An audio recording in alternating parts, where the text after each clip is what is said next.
Okay, today we have for you an up-and-coming female-fronted traditional metal band formed in Madrid in 2015, Rave and Fire. The first EP, called Chronicle on a Timeless End, was released in 2018. This was followed by their first full-length album, Sons of a Lie, in 2022.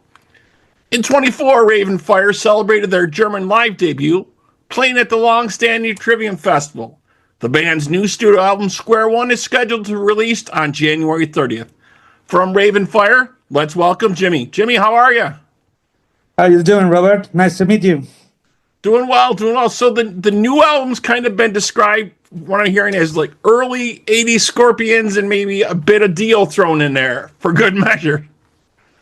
You can name it that way. Obviously, the classic of the classic heavy metal bands are a reference for ourselves and obviously for these records.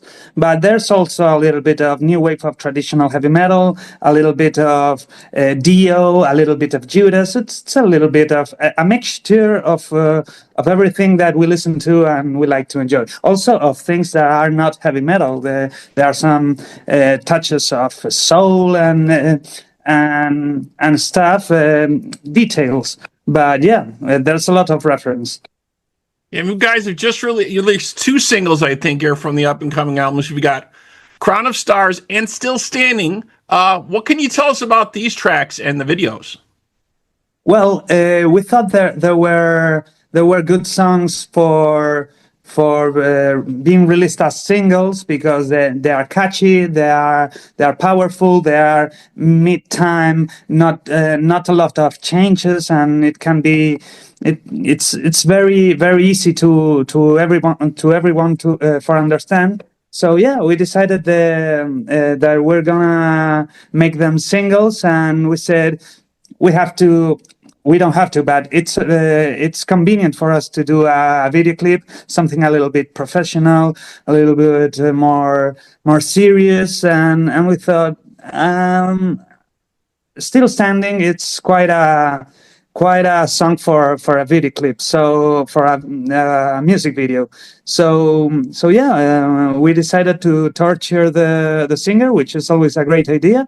And right. What I was seeing is some of this stuff was shot, I guess, separately, right? So you guys weren't sure what was happening with some of the other footage, right? Yes. Actually, the music video for Still Standing is the first product in the history of the band that Jonjo and I weren't sure what to expect. You know what I mean? It's the girls recorded the scene of the torture and everything. The one in the mask is Sara, our bass player. And and we were outside of the studio. We didn't want to know anything, and for the first time in Raving Fire history, we had a surprise. And so this is what you did. Oh, I love it. You know, right? So it's like unexpected. Yeah. So tell us a little bit about some of the members on here. So we'll start out with, you got Sele on vocals here for you, right? Yes, Sele, our singer, she's a great singer, obviously, because she's in Raving Fire, and and yeah, she entered the band in 2020 when the band reformed after a series of departures and almost a breakup, and yeah, she knew that our singer took off, our previous singer took off, and she was a friend of Jonjo for many years, and she was a singer before, but she didn't sang heavy metal before. She was more into some folk and some soul and jazz and that kind of stuff, and she said, I want to try this. I believe I can do it. And damn, she can do it. She definitely can sing heavy metal. And yeah, so she got in the band, and she's been our singer since then. Yeah, definitely. The vocals really sound great. So let's talk about Jonjo on guitars here for you. He's the next member we have.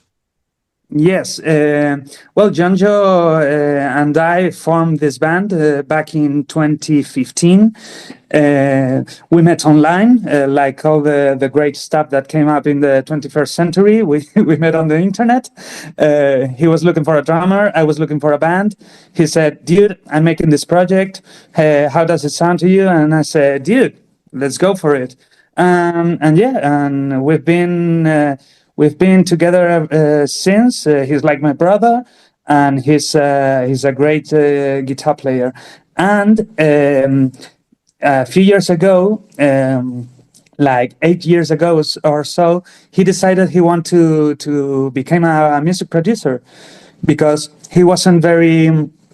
There's no many people in Spain that knows to get the sound of modern heavy metal. So he said, I want to give it a try. So he went on. He learned by himself. He acquired, he buy equipment and all this stuff, and now he's one of the few and best heavy metal producers in Spain. And he's a fantastic player, a fantastic producer, and even a better person. I absolutely love him. Yeah, definitely great to have someone like that in the band for sure. And so last Absolutely. we have here is Sarah, the bass player. So Yeah. obviously such an intricate thing for yourself, the drummer, to link in with the bass player to get that groove, and such an important part in so many songs. Yes, Sarah. She was the last member to enter the current lineup of the band. She entered in mid 2020, just before Sele, just after Sele. Sorry, and yeah, and she was previously a guitar player in another band. Actually, she was playing with us and with the other band at the same time, but after she quit the others. And yeah, she was adapting herself to the instrument because, well, guitar and bass are not the same thing. They are very similar, but not the same thing. For a bass player, you have to take a step back and go with the rhythm, not aiming for many virtuosism. You got to focus on make a solid bass for the others to make their stand.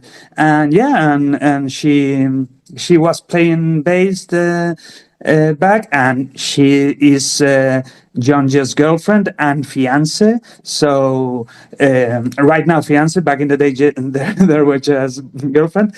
And yeah, and she said, can I give it a try? And we said, let's go for it. And she did a great work, and here we are. Yeah, definitely. The sound is great that you guys have going out. So obviously you're in Madrid, Spain there. What is the landscape kind of like as far as hard rock or metal there? What is the scene like there? Because it differs so greatly from what we see in the US, right? Well, right now I would say it's not very we don't have many bands in Madrid. We have the classic heavy metal bands like Barón Rojo, Obús, and Saratoga, which are history of Spanish heavy metal, and right now, I would say, except for these legends, we don't have many great bands in the new wave of traditional heavy metal, singing in English and this kind of stuff. There are not many bands. There used to be more. Right now, we have Wild Heart, which is they put out last year a great album. They are like hard rock, AOR, this kind of stuff. They are really good. We're playing with them in Zaragoza at the end of the month, and they are fantastic. There's also a band called Rise that makes thrash metal. I love them. And yeah, and there are some bands that I don't know if they are still active, but then back in the day, they published a few good records, which are Frenzy and Slow Burn. And a few years before that, we had two great bands called Leatherheart and Litzis, but they split up. What a shame. But yeah, right now I would say there are a few bands, not many, but yeah, I believe in other parts of Spain, in Barcelona or in Murcia, there are more bands right now, and great quality. Yeah, definitely. You always see, a lot of new bands coming from different parts of the sphere over there. Definitely. So another thing I saw online also, it looks like you guys are planning an album release party, I think, coming up in Yes. Madrid, right? Yeah. So tell us a little bit about that. Well, Sarah, Jonjo, and I, we are part from a club, from a heavy metal club called Pounding Metal Union, which is a cultural association around heavy metal and everything in Madrid. There are several clubs around Spain.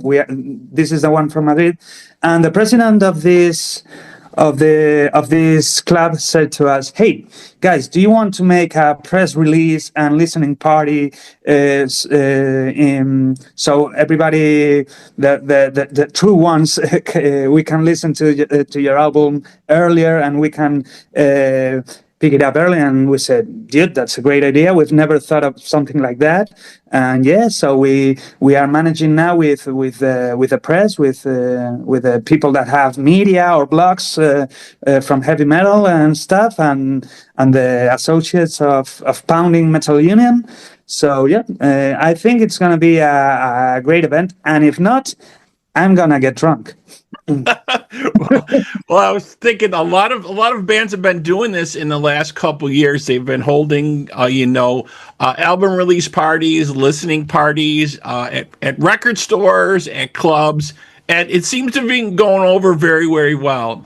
You know what I mean? There's definitely a lot of opportunities for that, and the fans get to meet, the band members in person a lot of times. Get their stuff signed or what have you. But yeah, I think it's just a great experience. Definitely. So very, very cool. And you mentioned something about some dates coming up. So can you tell us about some shows that you may have coming up, some dates? Yes, we have 3 dates right now. At the end of the month, we play in Zaragoza and Barcelona, and in March we play in Madrid. These are the first shows that we present Square One. We are currently working in delivering a good show and presenting the album as it deserves. And yeah, and we're working to go to some festivals and stuff, but there's nothing closed yet. But yeah, we believe the album will bring some good opportunities, and hopefully out of Spain, and who knows, maybe we even reach the United States. Right, definitely got some great tracks on here. I definitely really dig it. Definitely very, very cool. So definitely, folks, Square One from Rave and Fire out January 30th from High Roller Records. Jimmy, thank you so much for joining us today. Really appreciate it. Thank you so much, Robert. Regards from Madrid. Excellent. All right. And to our folks out there, we hope you're doing your part by keeping the torch alive and supporting live music wherever you are. Jimmy, again, thanks, man. Thank you.